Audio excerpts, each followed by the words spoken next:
பொதுவாகவே கடந்த சில மாதங்களாக அந்நிய முதலீட்டாளர்கள் தொடர்ந்து விற்பனை செய்து கொண்டிருந்தார்கள். தட் இஸ் பை அண்ட் செல்லுக்கு நிகர விற்பனை தான் அதிகமாக இருந்துகிட்டு இருந்தது.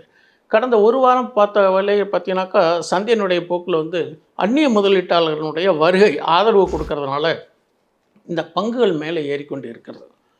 அப்பவும் பார்த்தீங்கன்னாக்கா, சில பங்குகள் பார்த்தீங்கன்னாக்கா, அதனுடைய தனித்துவம் ஒன்று சொல்லுவாங்க இல்லையா? ஒவ்வொரு பங்குக்கும் ஒவ்வொரு கேரக்டர் இருக்குன்னு சொல்லுவோம். அந்த மாதிரி கேரக்டர் அடிப்படையில் பார்க்குறபோது, ஒன்றா அதுக்கு ஏதாவது டிவிடெண்ட் நியூஸோ அல்லது buyback, stock split, merger, demerger அடிப்படையில் தான் அதனுடைய ஏற்ற இறக்கங்கள் தீர்மானிக்கப்படுகிறது.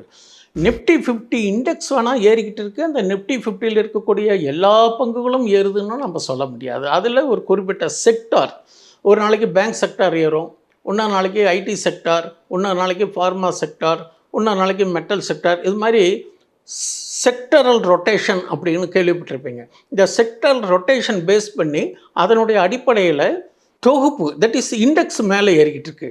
அதே மாதிரி தான் மிட் கேப்பில் இருக்கக்கூடிய 100 பங்குகளும் அதனுடைய செய்திகளின் அடிப்படையிலையும் அதுக்கான ஏற்ற இறக்கங்களின் அடிப்படையிலையும் அதனுடைய இண்டெக்ஸை தீர்மானிக்கிறது.